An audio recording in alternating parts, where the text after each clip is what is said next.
नमस्कार, स्वागत है आपका द न्यूज़ लॉन्चर पर। मैं हूं अशोक वानखड़े, लेकर आया हूं आपका अपना कार्यक्रम द डायरेक्ट हिट।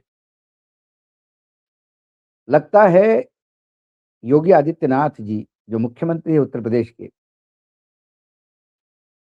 वो मोदी के संकट मोचक बनने के बजाय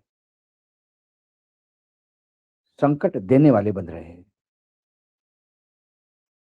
यहाँ संसद में बवाल, एप्स्टीन का सर पे टेंशन, अमेरिका का ट्रेड डील गले नहीं उतर रहा है लोगों के,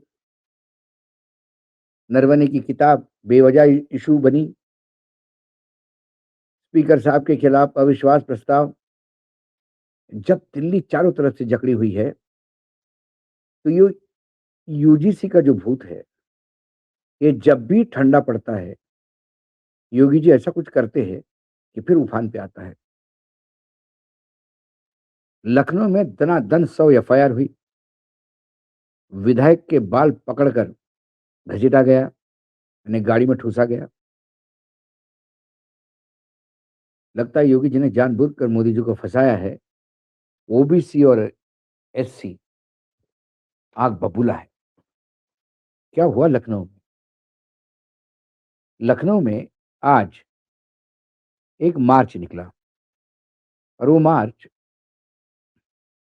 यूजीसी रेगुलेशन के समर्थन में निकला।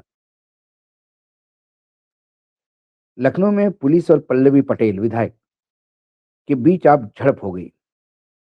पल्लवी यूजीसी इक्विटी रेगुलेशन 2026 के समर्थन में हजारों लोगों के साथ पैदल मार्च निकाल रही थी।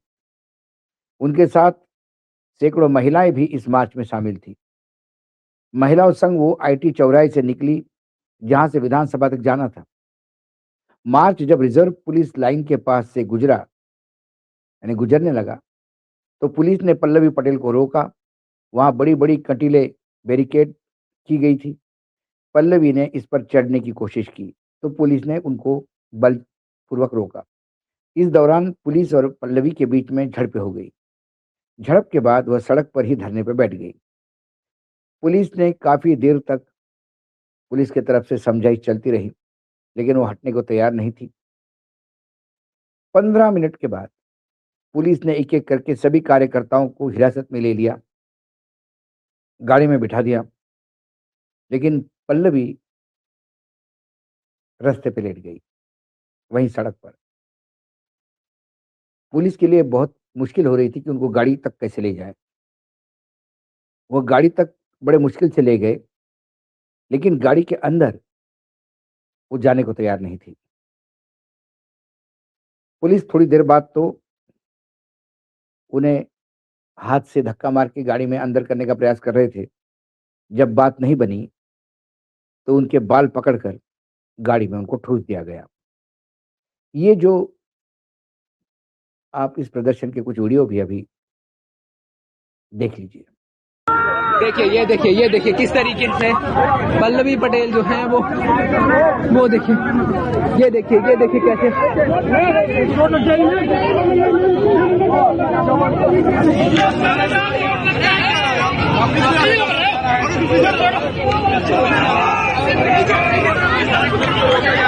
किस तरीके से उनका गर्दन पकड़ के उन्हें नीचे गाड़ी में बैठाने का प्रयास किया जा रहा है। महिला पुलिस कर्मियों के द्वारा लगातार प्रयास किया जा रहा है कि पल्लवी पटेल जो हैं वो गाड़ी में बैठे। आप देखिए किस तरीके से ये देखिए किस तरीके से ये देखिए बाल पकड़ के उन्हें अंदर किया जा रहा है। अब देखिए किस तरीके से पल्लवी पटेल को अंदर गाड़ी में बैठाया गया है और गाड़ी जो है आईटी चौराहे से गाड़ी जो है वो गाड़ी आगे बढ़ा लो। अभी भी देखिए पल्लवी का कहना था कि यूजीसी इक्विटी रेगुलेशन 2026 को टालना आरक्षित और वंचित वर्गों के अधिकारों के साथ सीधा अन्याय है। पल्लवी पटेल अपना दल कमेरावादी अध्यक्ष है। वर्तमान में इनका सपा के साथ गठबंधन है। पल्लवी कौशाम्बी से सिरायू विधानसभा सीट से विधायक है। और ये जो हादसा हुआ आज लखनऊ में, उससे पूरा एक ओबीसी और दलित वर्ग आक्रामक हो गया है। उसके पीछे कारण भी है। कारण क्या है?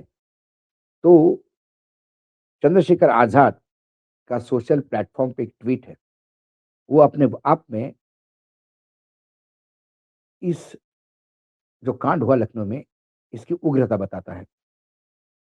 आप पढ़िएगा। लखनऊ में यूजीसी के समर्थन में शांतिपूर्ण ढंग से प्रदर्शन कर रहे 100 लोगों के खिलाफ फर्जी आरोप में एफआईआर किया जाना, जबकि अभी कुछ दिन पहले ही यूजीसी के विरोध के नाम पर माननीय प्रधानमंत्री नरेंद्र मोदी की कब्र खोदने जैसे आपत्तिजनक नारे लगाए गए, उन्हें जातिगत गालियां दी गई और खुली नफरत फैलाई गई, लेकिन उस मामले में किसी के खिलाफ एफआईआर दर्ज न होना, मुख्यमंत्री योगी आदित्यनाथ जी की सरकार की जाति के आधार पर की जा रही चयनात्मक कार्रवाई को साफ तौर पर उजागर करता है। यह स्पष्ट करता है कि उत्तर प्रदेश में कानून सबके लिए समान नहीं रह गया। शांतिपूर्ण समर्थन को अपराध और नफरत, जातिगत अपमान और हिंसक भाषा को संरक्षण देना है। यह लोकतंत्र नहीं बल्कि संविधान के मूल्यों के विरुद्ध सत्ता का दमनकारी चेहरा है।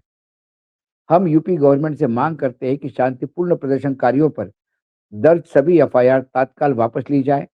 नफरत फैलाने, जातिगत गालियां देने और आपत्तिजनक नारे लगाने वालों पर बिना भेदभाव सख्त कानूनी कार्रवाई की जाए।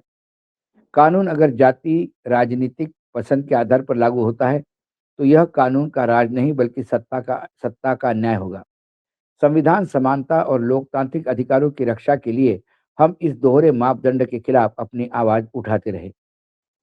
ये कुछ दिन पहले हमने इस पे कार्यक्रम भी किया था। क्या यूजीसी के विरोध में प्रदर्शन करने वाले सवर्णों के साथ क्या व्यवहार था? पुलिस मूक प्रदर्शन बन के देख रही थी और प्रधानमंत्री के लिए अपशब्द उपयोग में लाए गए थे, लेकिन किसी पे कोई एक्शन नहीं। एक मुकेश जी है, उनका ट्वीट है, वो भी देख लीजिए इस प्लेटफ़ॉर्म पे। यूजीसी बिल के समर्थन में लखनऊ में प्रदर्शन कर रही सिराथू विधायक पल्लवी पटेल के साथ पुलिस ने दुर्व्यवहार की सारी हदें पार की। जब सवर्ण लॉबी यूजीसी के विरोध में सड़कों पर प्रदर्शन करती थी, तो योगी जी की पुलिस कहाँ थी? अब पिछड़े और दलित यूजीसी के नए नियम को लागू करने के लिए रोड पर उतरे हैं, तो योगी जी की पुलिस एक विधायक के साथ ऐसा अमानवीय व्यवहार कर रही है। आदरणीय पल्लवी, अपना दल जी आपके इस संघर्ष में पूरा पिछड़ा और दलित समाज आपके साथ खड़ा है। कुल मिलाकर यूजीसी एक और वर्टिकल है, जो परेशानी है, जहाँ सरकार जूझ रही है। सर्वोच्च न्यायालय ने इस पे स्टे दिया है, लेकिन मार्च तक सरकार को अपना एफिडेविट देना है। सरकार ने मार्च तक समय तो निकाल लिया, लगा कि ये बवाल बंद होगा, लेकिन जब एक तरफ से सवर्णों की तरफ से ये बाकायदा लॉन्ग मार्च निकाले गए, आक्रामक गालियां देते हुए बातें कही गई कि स्टे नहीं चाहिए, इसको रद्द करना है। साथ में रिजर्वेशन के खिलाफ भी बातें हुई।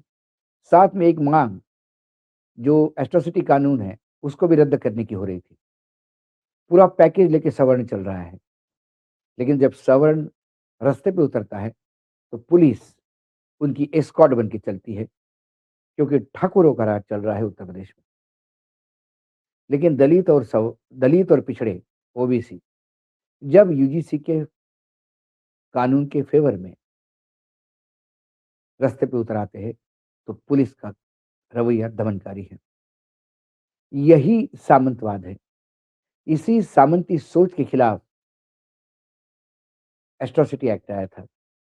इसी सामंती सोच के खिलाफ यूजीसी के भी नए जो बदलाव हुए कानून में, जिसके विरोध में सवर्ण है, वो भी निकला था।